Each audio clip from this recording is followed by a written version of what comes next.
Hey everybody, welcome, welcome, welcome, welcome. Welcome, welcome, welcome, welcome.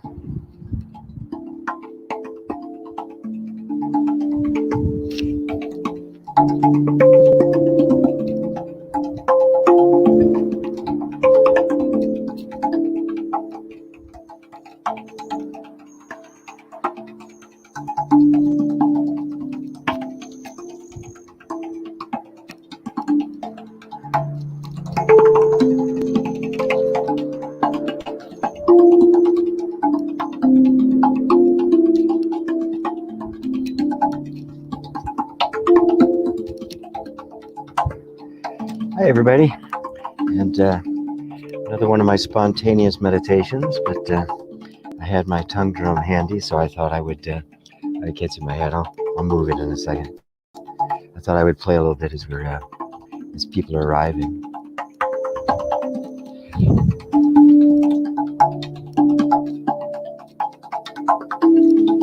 Please say hello.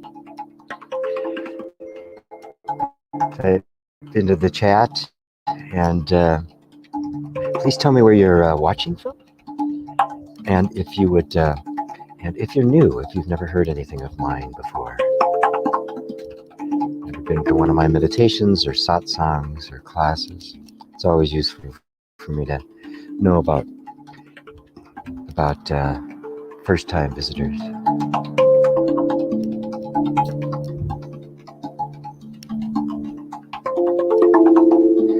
Hope you can hear the drum okay. I think the mic is close enough. I don't have it mic'd separately.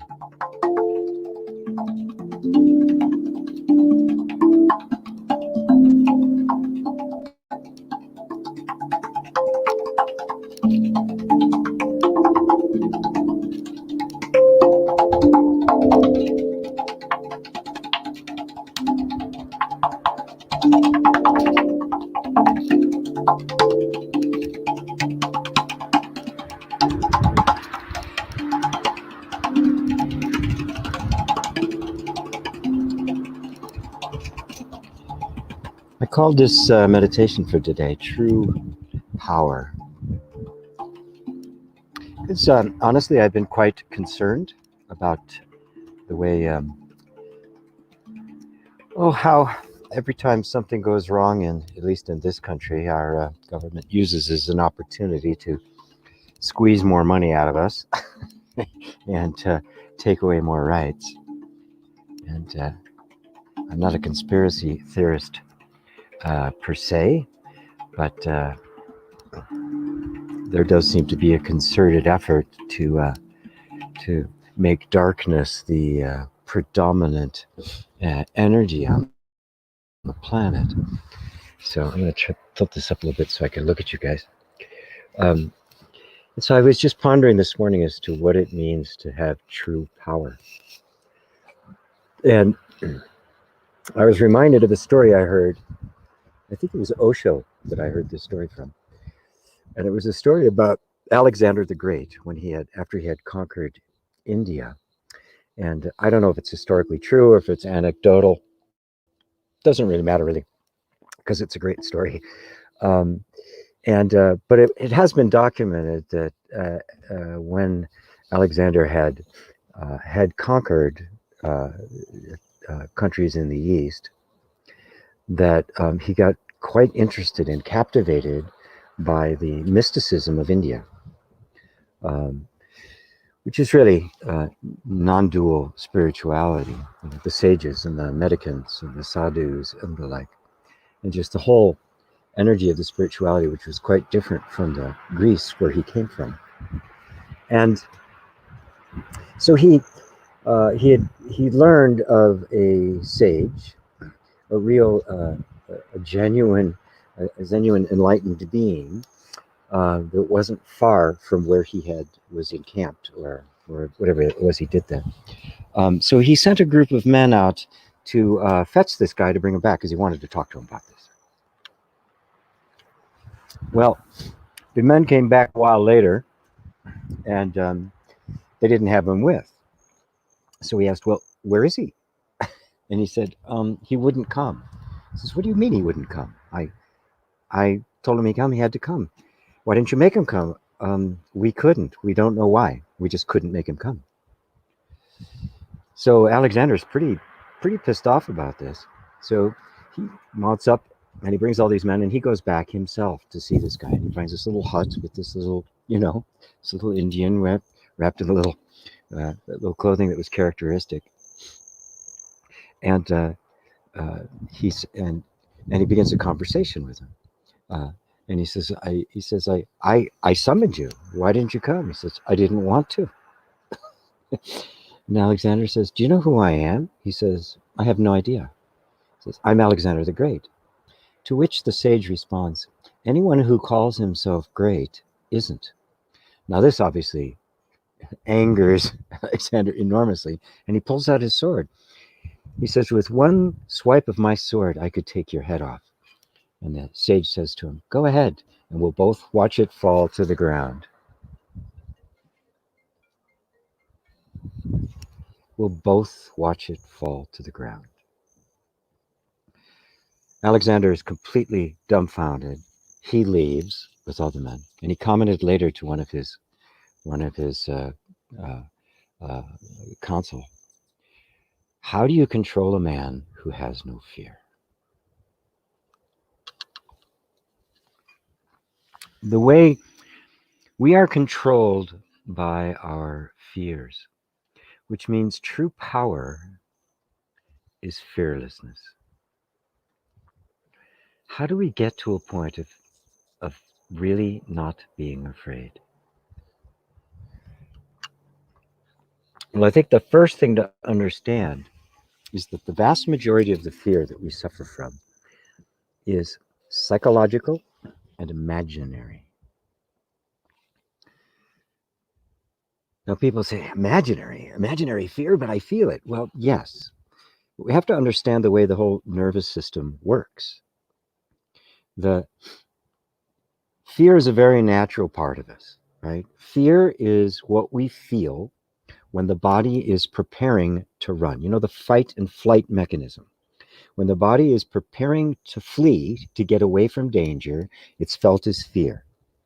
Things contract, the heart speeds up, the breath shortens, the blood drains from all the higher functions, goes to the muscles in order to get away as fast as possible.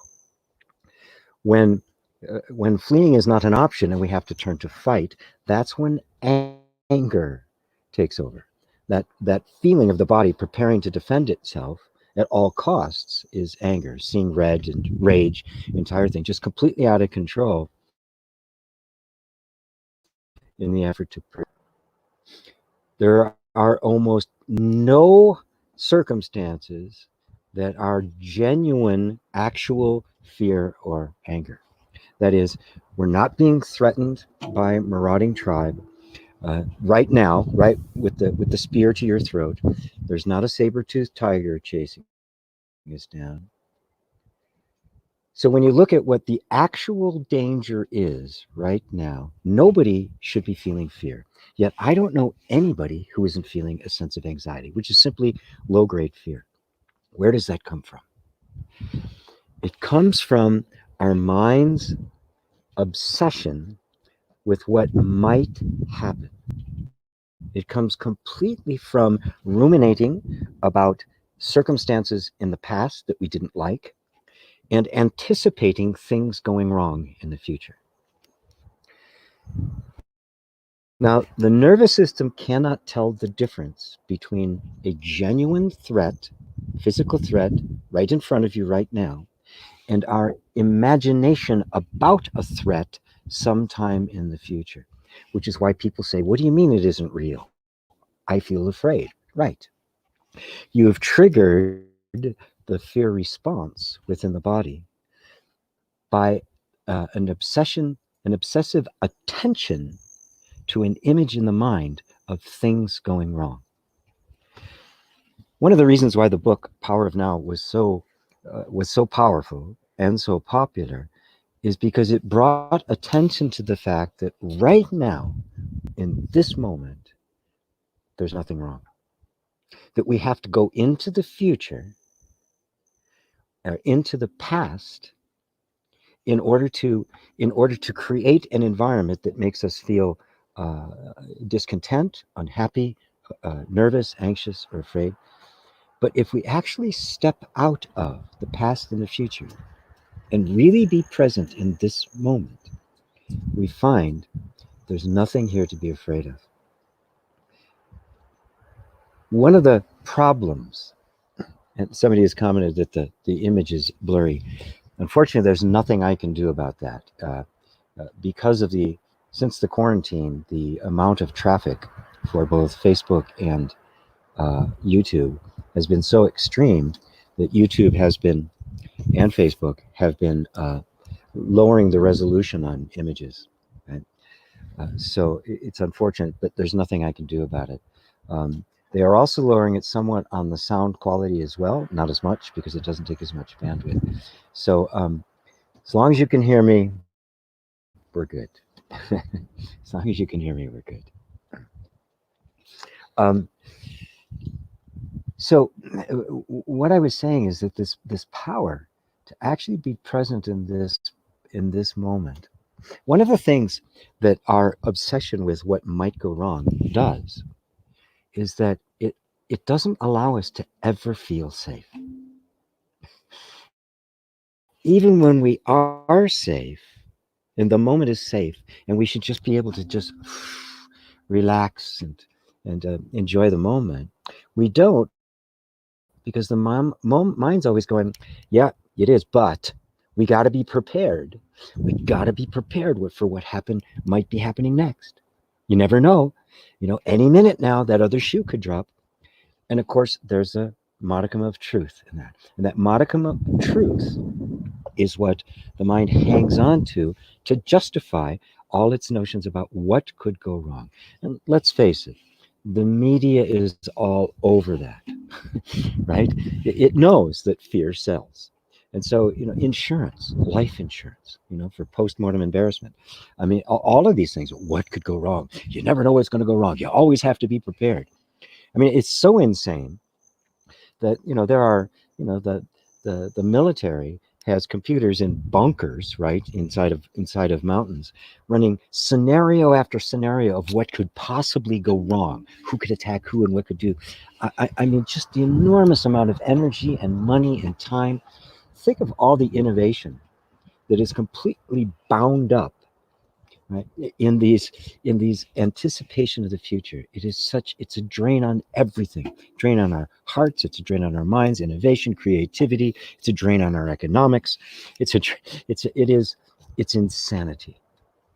So I wanted to do a meditation to bring us into this present moment. So and I really appreciate all the comments everyone was making, and I'm going to go back after I'm done with the meditation and scroll through and read them. Also, I'll be answering questions if any after the meditation.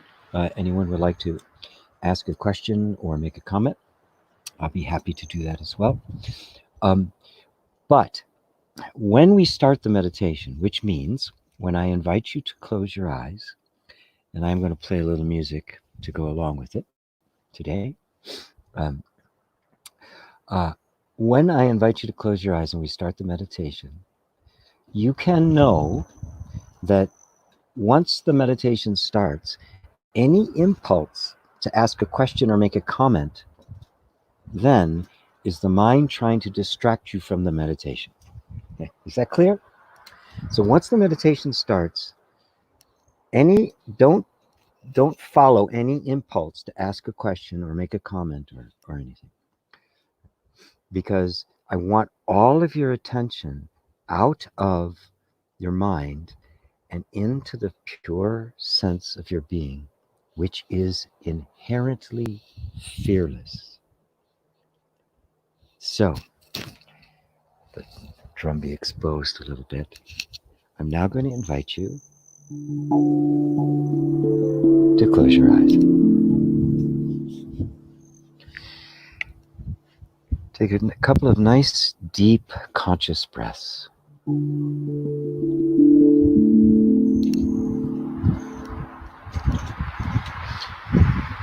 Let them be really deep and slow as you bring your attention inside into the body. We're disengaging first with the world outside.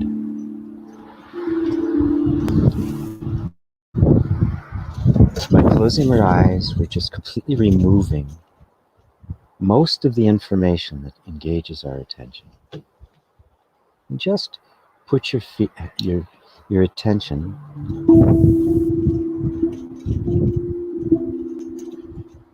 just on the feeling of the breath going in and out of your body.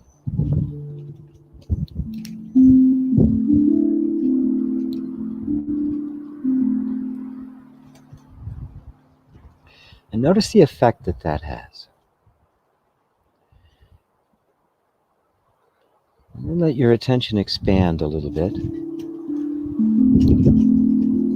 to take in your entire body, just the feeling of your body.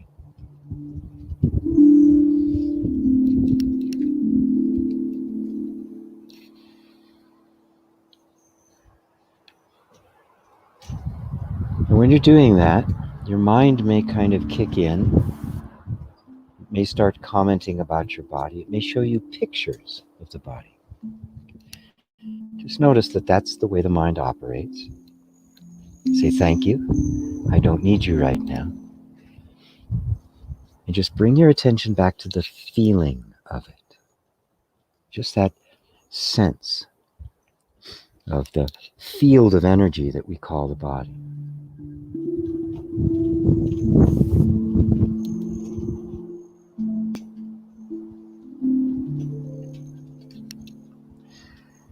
Now, see, the important thing to know about the body, why it's such a powerful anchor for meditation,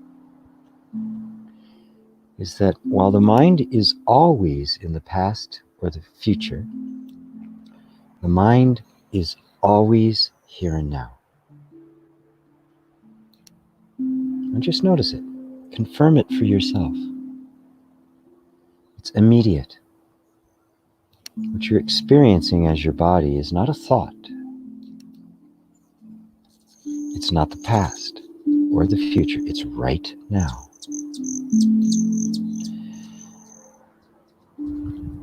Which means, because the mind is always a thought about the past or an anticipation of the future, in the present moment, when you're really connected to the body, the mind doesn't exist.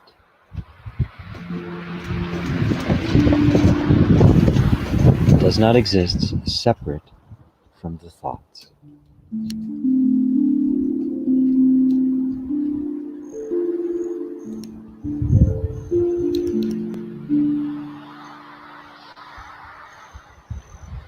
This is the power of now.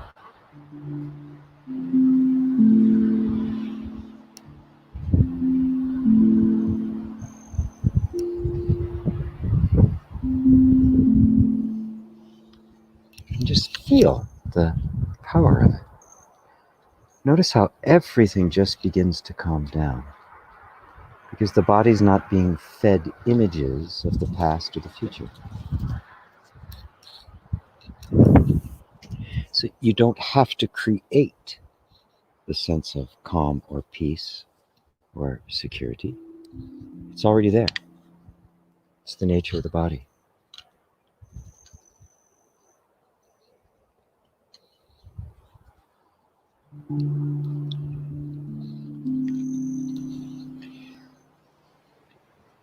Now, if over time and practice,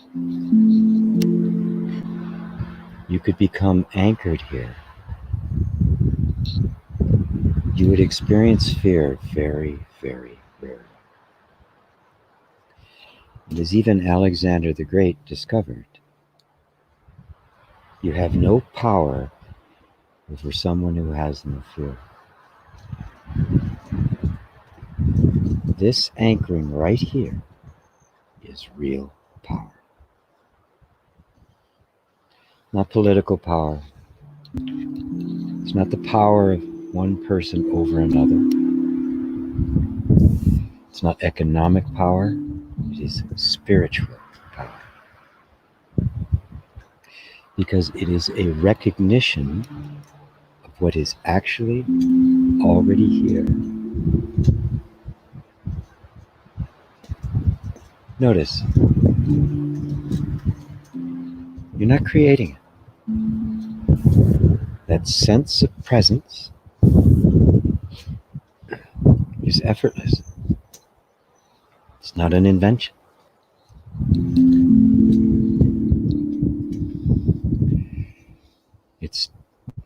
It's a realization. You simply brought your attention to it, and there it is.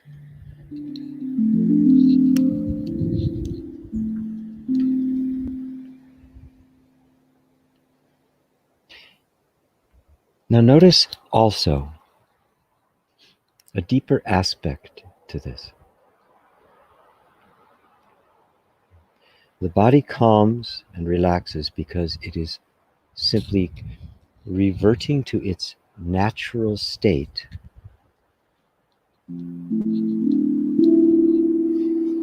because you're not feeding it images of the past, the future.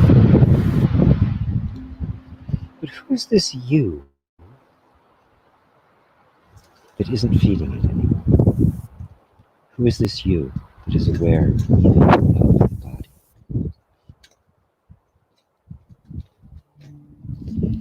There's something even more subtle at work here.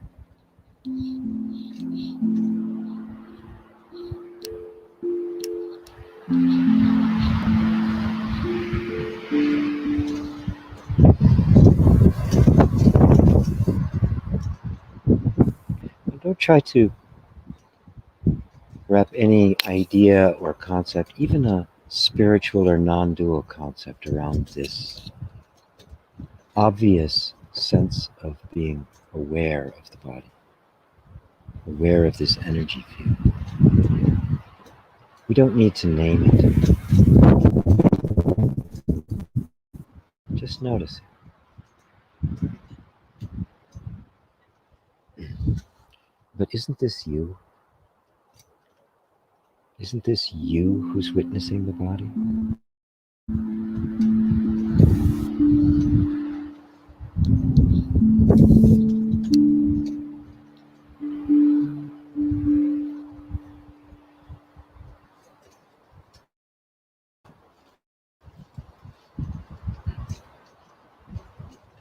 Let yourself feel more anchored there.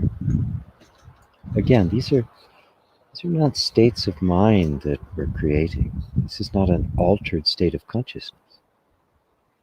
This is a recognition of something that's actually already here. That is why it is so powerful. It's not a fabrication or a creation. Our memories and anticipations are a creation. But this sense of presence is not. It actually is.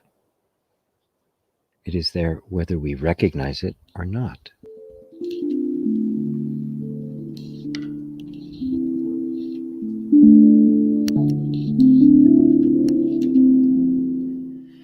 This is a most momentous recognition,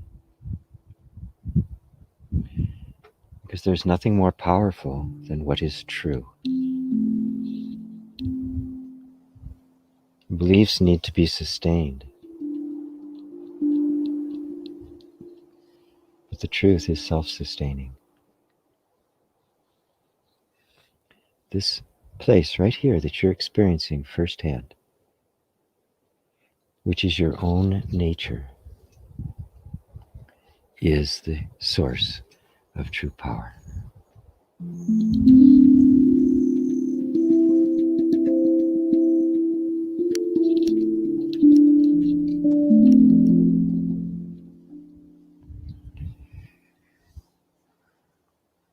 This sense of presence is your real being.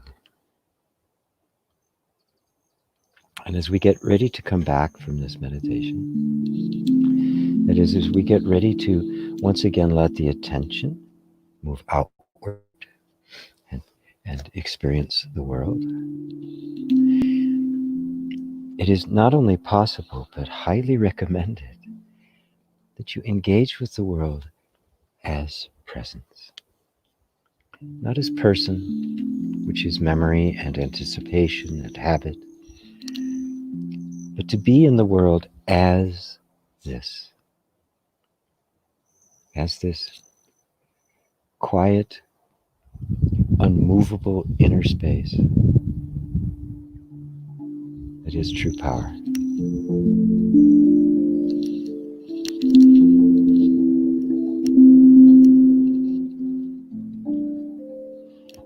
Take a nice deep breath. When you're ready, you can open your eyes.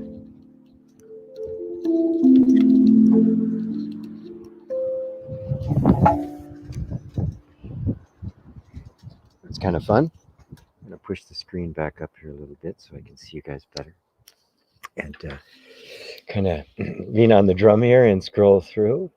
Somebody said, hooray, the drum. A lot of people really like the drum, so I'll play it more. Maggie, so good to see you. Hello, Rosario in Spain. Brian, I was just thinking of you. Wonderful. Grateful for this today and always. Maggie, I'm in LA. You know I love you. Love you too, Maggie. God, I haven't seen you in so long. Sean the Humble. Oh, gee, love the drum. Keep on trucking, my friend. Thank you, Sean. Ava, dear Ava, you are such a loyal fan and friend and student. P.S. Hello, P.S. Amen, says Maggie, and perfect, says Rita. That's probably as I was giving my talk about true power and the like. Anna Maria, hi Anna Maria. Dorothy and Desmark. Jeff, hello Jeff, sound is great. Brian, the topic is perfect for this week. Yes, it is, isn't it? So much confusion around in the U.S. Some states raising the lifting the lockdown and letting people just do restaurants open and that sort of stuff, even though the numbers of cases are increasing. And yet at the same time, I'm skeptical enough to not trust the media. I don't really know. Nobody really knows how many actual cases there are, how severe this is, because the media in the U.S. is so completely, well, it's not media, it's propaganda. Let's be clear, it's propaganda. There are 6 companies that own 95% of the news outlets. Fox News is propaganda from beginning to end. Why there's lots you could learn about that. There's a wonderful interview with Robert Kennedy Jr. I think he's Robert Kennedy Jr. Anyway, the son of Bobby Kennedy, who was assassinated in 1968. He would have been president of the United States if he hadn't been. And on London Real. I highly recommend it. It's about vaccines and all of that kind of stuff. So londonreal.tv/Kennedy. I highly recommend it. He's not a conspiracy theorist. He's an extremely educated man. So it's one of the things about this whole thing and COVID-19 and all of it. There's so much more going on than meets the eye. So for us to become connected deeply with the real nature of our being, I mean, it's not a spiritual escape. It's spiritual empowerment, because we need clear discernment to be able to tell the difference between what is just simply a pack of lies and what's actually happening. So, Dorothy, I love listening to The Power of Now in the Night when I can't sleep. It does not matter. Excuse me the bad. It does not matter. Excuse me the bad English. Not bad at all. Yeah, Power of Now is wonderful. It's a wonderful book. I mean, it deserves all the kudos that it got. Let's see. Jeff says, is there any truth to the download scenes in the Matrix? Can we receive information or clearing of our system that way? I ask because I'm an experience like that. Thanks. I've had those. I have spent happens a lot. Not as much now because I've kind of settled into a different way of being. You know, the spiritual teacher. There's my place here. But there was a time when I was doing a lot more things in the world, And I would find that information would just spontaneously appear. I'd understand things that I have no idea how it happened. And I came to trust that, right? It was the fruit of my early spiritual experience that happened when I was very young. And it really shifted the way I engaged with the world. And so I relied on it. I once told the story about when I was in my early mid 20s. I finally found something I could do that would make some money because I never made any money. Uh, I found I had a little knack for computers, and I've done some things on computers. It ended up allowing me to move from Illinois to California, from Chicago to San Francisco. It was such a boon for my whole life. Uh, and I eventually ended up in one of these computer departments with the ties and everything because I was doing stuff a little bit more of a hack like.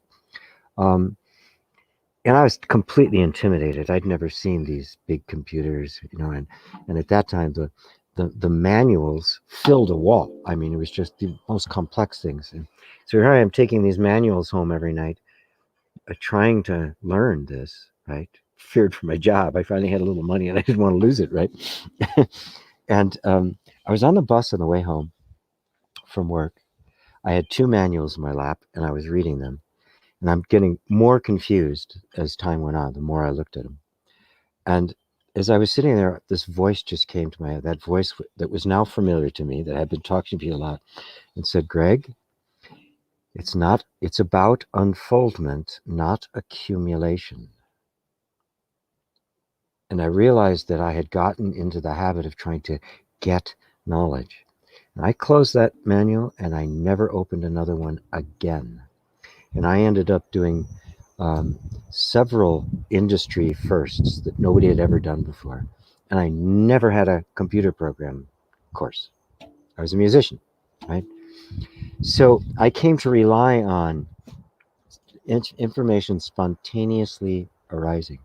We have access to all of it. We don't believe we do, and so that's what cuts it off.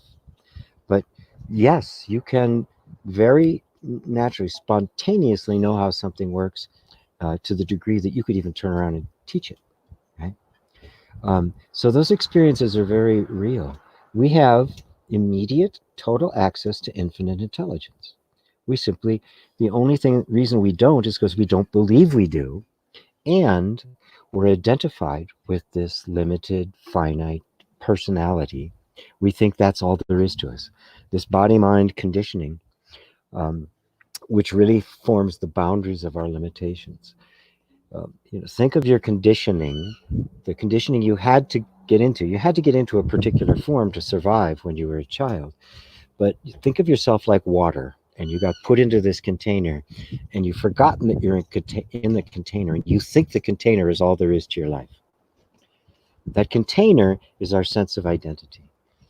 If we can pierce that sense of identity and realize that it's just a concept, the water, which can take any form whatsoever, can escape from its container and begin to, fly in the sky. So, um, so I hope that kind of gives some insight to you, Jeff. Sean the Humble says, gee, they say the body is perceived, but from where? Isn't that the question, my friend? Yes. I mean, they say the body is perceived. Forget what they say. What do you say? Right? Are you not perceiving your body? When we did that meditation, what did I have you do? Put your attention on the body. What were you experiencing? Sensation, right? That's all we know of the body. The body does, its concept, its form, all of that is conceptual. It's beliefs about it. Your actual experience of the body, what we call the body, is a perpetual flow of sensation, right? Is there not something perceiving it? So that the body or the flow of sensation we call the body is perceived is not what they say. It's your actual experience, right? So then the question comes up. Where, who, what is doing the perceiving? Now, there's something different about what is doing the perceiving, right? Because if the perceiving was the same as what was being perceived, what is being perceived is coming and going all the time. It arises, it endures, it subsides. But you, the one perceiving it, see it arise, watch it endure, and watch it subside. And you remain. If you were the same as that, when it went, so would you. You come into being and oblivion. But you don't. So what is perceiving it, and from where? Well, the short answer is you're perceiving it, and the where is here. Where else would you be? You could say when too. Now. You see, you are the ultimate perceiver of this, but you believe, the mind has been conditioned to believe that you are the body. Yet the body is perceived. If I can perceive it, it can't be me. I'm the subject, not the object. Discovering the reality of the you that is perceiving, and discovering that that which is doing the perceiving can itself not be perceived, is the gateway into self-realization. So my teacher Mooji, that question is all the time. Can the perceiver be perceived? It is a koan to be contemplated deeply, a question to be taken so deeply into your heart that every other question becomes insignificant. Who's the ultimate perceiver? Thank you, Sean. Wonderful. Yeah, we said hooray for the drum. Brian, the hummingbirds are a nice touch. Oh, it's wonderful. I just learned recently that hummingbirds migrate. When they come back to actually the same house. Once they kind of claim a house, they keep coming back. So there's a hummingbird feeder. We set it up. It's out of juice right now. I have to fill it up. But I set it right over here, and they just come. It's very beautiful. Maggie says that was phenomenal. Thank you, Maggie. Wonderful. Robert in New York or Nevada. Hi, Robert. I knew that. Rob Vickery in England.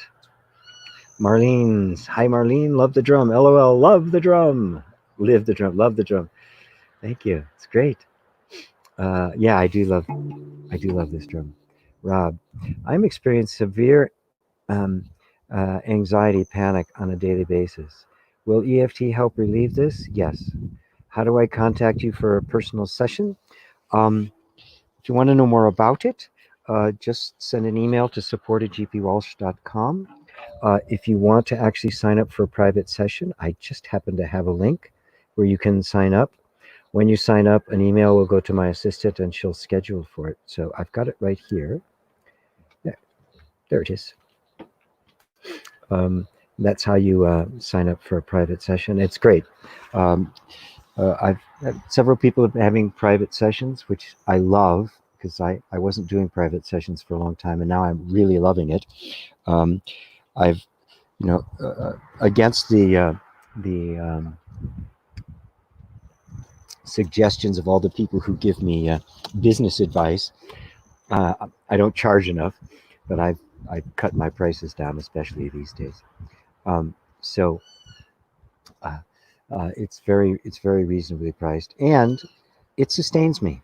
Between the donations and my private sessions, I keep this whole thing going.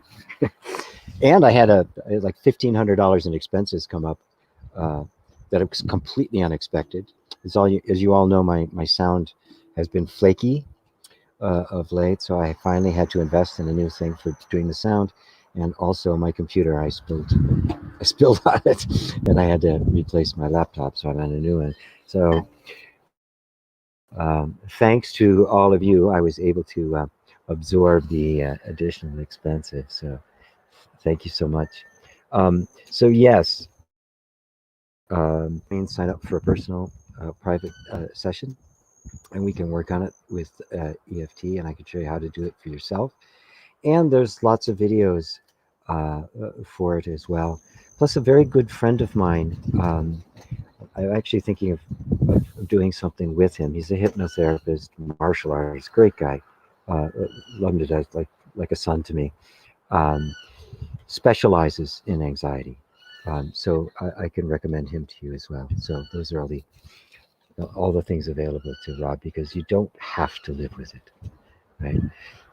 What anxiety, especially panic, is the nervous system is stuck in a particular pattern that is oversensitive to certain stimuli in the environment and is anticipating something going wrong, um, which is what that whole meditation we just did.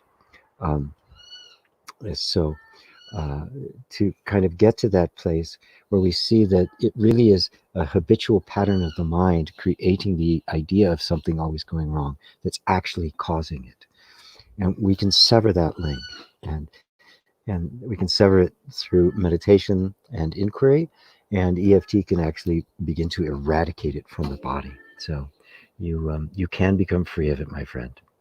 Dorte, in Denmark, less than 500 have died from corona. 2 years ago, 1,644 died from influenza, and we knew nothing about it.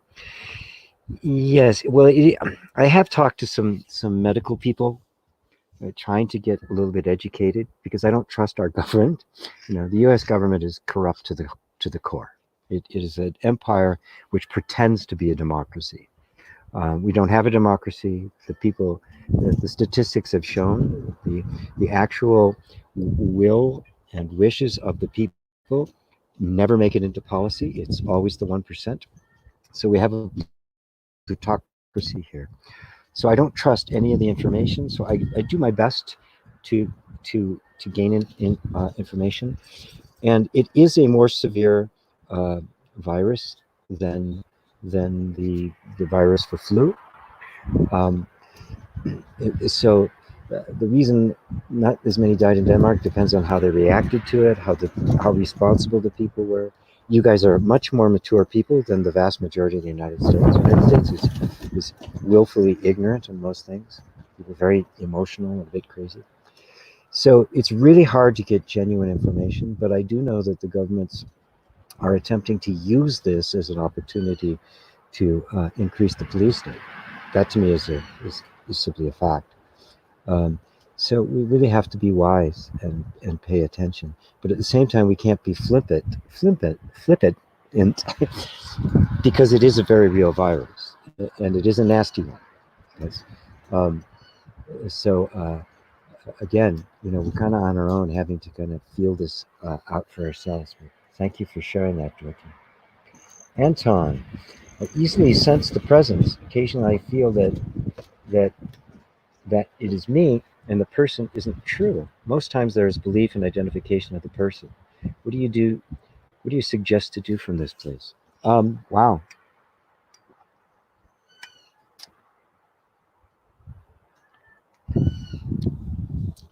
Um, well, it is kind of thing I do help people with in private sessions, uh, uh, which allows me the opportunity to actually get to know you personally a little bit better to make a more specific recommendation. Um, but in general, you have to notice something, that the habit energy of the nervous system, of the mind, is to gravitate towards identification. Even through deep awakening, that impulse to identification will continue, right? When in the beginning, before we really grasp the depth of this, we feel as if I have re-identified, right? But that's not actually what has happened. The I that is identifying as the person is itself being perceived by the presence that you actually are. Once you can see that even the impulse, the entire scene of re-identification is itself being perceived from a more subtle place, it will start to lose its power. The problem is the feeling of identification comes up, and we identify with the sense of I that is identifying, right? You think, I've re-identified, I've lost my experience of awakening. I lost the light. It's not true. Right? But it's simply just you haven't matured enough to the point where you've seen that even that is actually happening on the screen, and you're watching it from the audience. Just the way the mind grabs you to bring you back into identification becomes increasingly subtle. But the beauty of it is, of course, the more subtle it gets, the more subtle you're invited to become. Because no matter how subtle it gets, you're more subtle because you're perceiving it. Until finally, that sense of I simply does not go outward. It remains here. It remains rooted in its source, which is the unknowable, the Tao that can't be spoken, the reality of your being. So thank you, Anton. Ava, meditation, perfect, beautiful, powerful. Thank you. For some time in my heart and in mind, I've been calling you my great master. This is your new name, which I use. I do hope you don't mind this. No, I don't mind, Ava. Because the fact of the matter is, the great master is in you. Right? It's really, I've just had the wonderful opportunity to help point you towards the great master which lives within you. Right. But there's a beautiful saying in China, in the Chinese traditions, that says, when you're drinking of the water, remember the one who dug the well.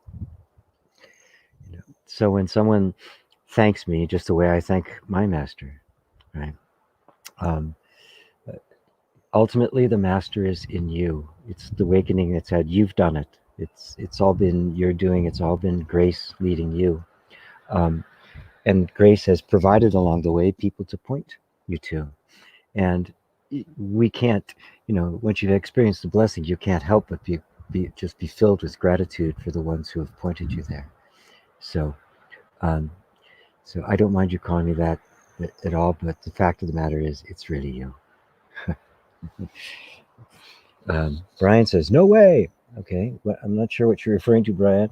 Um, when you said "no way," I'm scrolling back here a bit, but I must have said something you said "no way" to.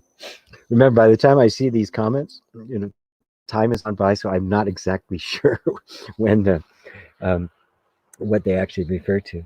Inner Aesthetic says hi, Inner Aesthetics. Roberto from Madrid. Hi, Roberto. Love Madrid. Beautiful city. Beautiful city.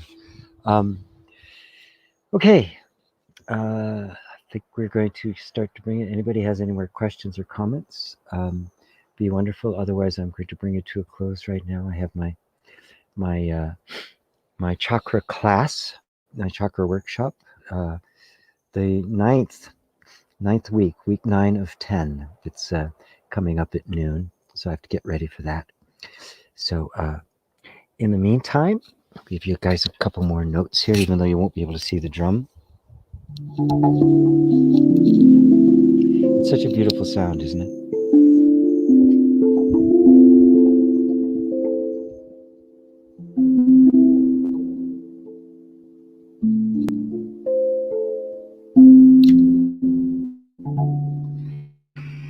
Oh, thank you all for being here.